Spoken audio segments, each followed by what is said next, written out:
देख रहे हैं लाइव इंडिया। इस वक्त हमारे साथ बातचीत करने के लिए मौजूद है कांग्रेस के वरिष्ठ नेता अजय नाथ शाहदेव।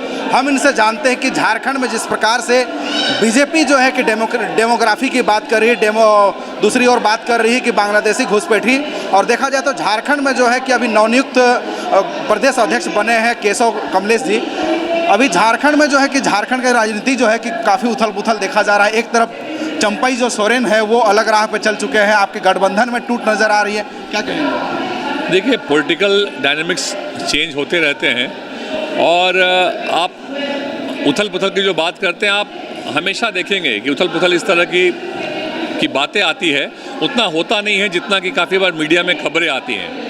रही बात कि हेमंत सोरेन जी की लीडरशिप में हमारे जो इंडिया गठबंधन की गवर्नमेंट है वो अच्छा काम कर रही है और अच्छा कर सकती थी। उस पर केंद्र की सरकार जो जगह जगह पे जो हमारे लोकप्रिय मुख्यमंत्री को जो जेल भेजने का काम किया गया था, ये सरकार को बेपटरी करने के लिए ही किया गया था। और आप देखेंगे उसके बाद लगातार वो बीजेपी के लोगों को अपने पे यकीन नहीं है कि वो जनता के बीच जाके उनके बीच उनका विश्वास जीत सके, तो वो क्या करते हैं कि दूसरे दलों के लोगों को तोड़ने की कोशिश करते हैं, कि उसमें भी उन्हें कामयाबी नहीं मिल रही है। और हमें पूरा विश्वास है कि इंडिया गठबंधन दल जो हैं वो झारखंड में आपने देखा होगा कि लोकसभा चुनाव में भी इतना कुछ इन्होंने इतनी लोगों को डिवाइड करने की कोशिश की, इसके बावजूद भी यहाँ पे इंडिया गठबंधन ने अच्छा परफॉर्मेंस किया। आपकी बातों को रोकते हुए, आखिर जैसे जैसे चुनाव नज़दीक आ रही है उसके साथ ही जो है भाजपा वालों को बांग्लादेशी घुसपैठी नज़र आ रही है, डेमोग्राफी चेंज नज़र आ रही है, क्या कहेंगे?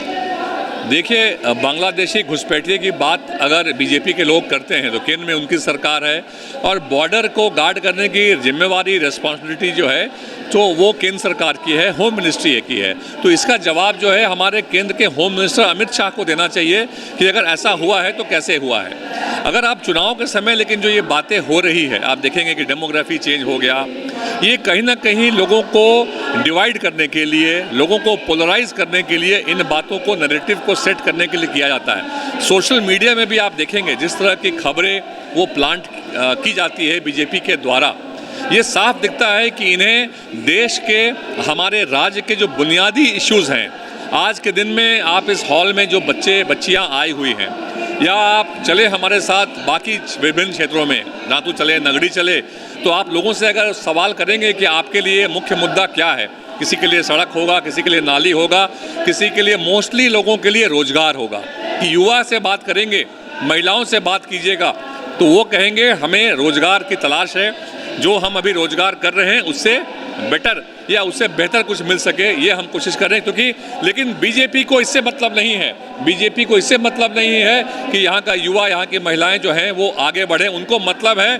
कि समाज के अंदर हम हिंदू मुस्लिम के नाम से, कहीं सरना ईसाई के नाम से डिवाइड क्रिएट करें। को रोकते हुए, क्या झारखंड के जो बीजेपी के जो नेतृत्व है उन्हें झारखंड में एक तरह देखा जाए तो भाजपा में पूर्व मुख्यमंत्री का एक झुंड है, एक समूह है। बात करें अर्जुन मुंडा जी साथ में है, बाबूलाल मरांडी है, मधु कोड़ा जी भी साथ में है।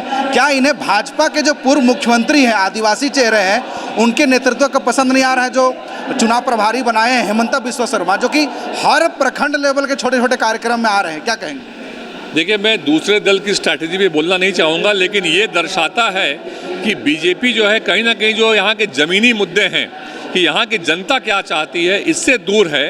वो लोगों को गुमराह करके, आप अगर देखेंगे तो वो सिर्फ और सिर्फ ये हिंदू मुस्लिम का डिवाइड उनका सबसे बड़ा प्लैंक होता है, और उसके बाद वो लोगों को गुमराह करने का प्रयास करते हैं। अगर बुनियादी बात पे अगर जाएंगे, कोई भी पॉलिटिकल पार्टी अगर देश की सेवा की बात करती है तो हमें रोजगार के अवसर उत्पन्न करने हैं, चाहे केंद्र सरकार के द्वारा हो या राज्य सरकार के द्वारा हो। जो सरकारी स्कूल्स हैं उनकी स्थिति कैसे बेहतर हो जाए ताकि यहाँ के बच्चे अच्छी शिक्षा पा सके। जो सरकारी अस्पताल्स हैं उनको हम कैसे और वेल इक्विप्ड कर दें ताकि जो इतने वहाँ जो बोझ पड़ रहा है उसको कैसे वो जो आम लोग हैं वो जाते हैं, जो प्राइवेट अस्पतालों में नहीं जा सकते हैं, उनको कैसे बेहतर हम इलाज करवा सके।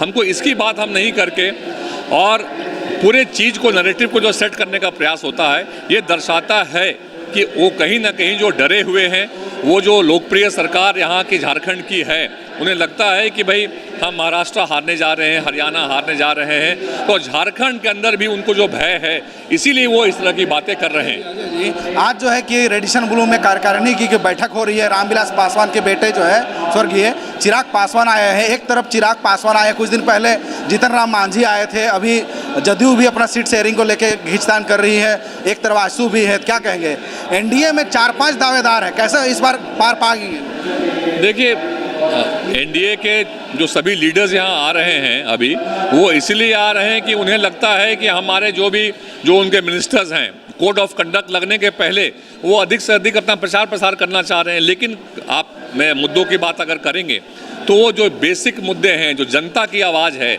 उससे वो दूर हैं।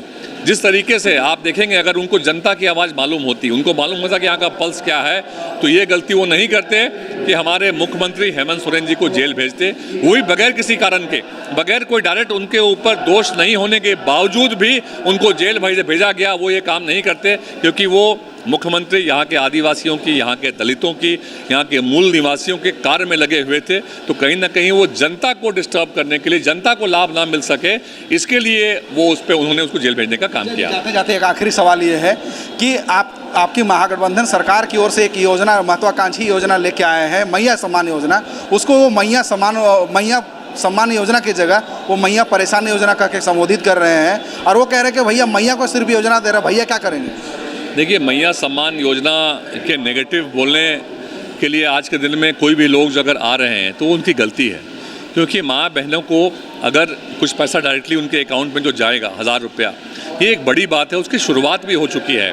परेशान करने की जहाँ तक वो बात करते हैं, अगर वो सही मायने में जनता के सेवक हैं तो जिस तरीके से हम लोगों ने में ऐसी परेशानी आ सकती है, जैसे कि राशन कार्ड में और आधार कार्ड में नाम का अगर किसी का फ़र्क है तो परेशानी आ सकती है। कोई जनता का सेवक रहेगा तो वो भले बीजेपी का होगा, एनडीए गठबंधन किसी दल का होगा, तो जाके उस समस्या का निदान करा के उस बहन को चाहेगा कि लाभ मिल जाए।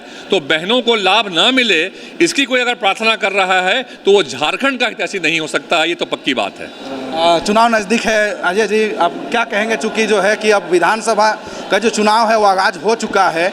पिछले बार आप चुनाव लड़ चुके हैं, विधानसभा का प्रत्याशी भी रह चुके हैं। क्या अगर पार्टी इस बार अगर आपको मौका देती है तो जनता की सेवा के लिए आप क्या प्रमुख जो काम है वो करेंगे?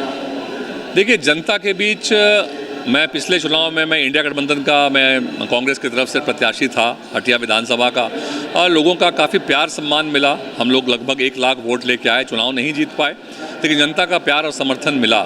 और पिछले 5 वर्ष जो चुनाव के बाद जो हुए हैं, मैं जनता के साथ ही लगा रहा हूँ, उनके सुख दुख में उनका साथी रहा हूँ। पार्टी मौका देती है तो अवश्य हम लोग इस चुनाव को जीतेंगे और इंडिया गठबंधन दल की सरकार भी जो है झारखंड में फिर से बनाएंगे। इसका मुझे पूरा विश्वास है कि जनता के बीच रहने का, जनता के बीच उनके जब आप दुख के साथी बनते हैं, जब उनके साथ आप एक भाई और बेटे की तरह जब आपको जब वो प्यार करते हैं, तो कोई कारण नहीं है कि आपको उस जगह पर बैठाएं। लेकिन फिर मैं एक बात कहना चाहूँगा कि जब लोगों ने इतना प्यार और समर्थन दिया लेकिन वो जगह नहीं मिल पाई, इसका ये मतलब नहीं है कि विधायक या सांसद होके ही मैं जनता की सेवा करूंगा। मैं जब तक मैं जीवित हूं, अंतिम सांस तक अपने झारखंड के लोगों के लिए, हटिया विधानसभा क्षेत्र जहां से मैं चुनाव लड़ चुका हूं, मैं रांची क्षेत्र जहां से मैं उप महापौर रह चुका हूं, वहां के लोगों के लिए मैं 24 घंटे उपलब्ध रहता हूं और अंतिम सांस तक जनता के लिए मैं काम करता रहूँगा। ये थे अजय नाथ शाहदेव, जिनका साफ तौर पे कहना है कि अगर पार्टी मुझे मौका देती है तो मैं जनता का सेवक पहले भी था और अगर चुनाव जीत कर आता हूं तभी मैं सेवक बनूंगा।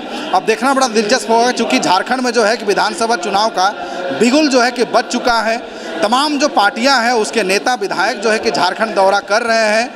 आए दिन जो है कि सम्मेलन हो रही है, युवा आक्रोश, विपक्ष के जो नेता हैं वो आक्रोश रैली निकाल रहे हैं। झारखंड की जो सरकार है उनका वो लोग वादा पूछ रहे हैं कि आप जो 5 साल में जितने वादा किए थे क्या वो पूरा कर रहे हैं। अब देखना बड़ा दिलचस्प होगा कि इस चुनाव, विधानसभा चुनाव में कौन सी पार्टी की सरकार झारखंड में बनती है और कौन से विधायक चुनकर आते हैं। इस खबर में सिर्फ इतना ही। देश दुनिया के तमाम खबर से अपडेट रहने के लिए देखते रहें लाइव इंडिया। सहयोगी विशाल के साथ संजय कुमार, रांची।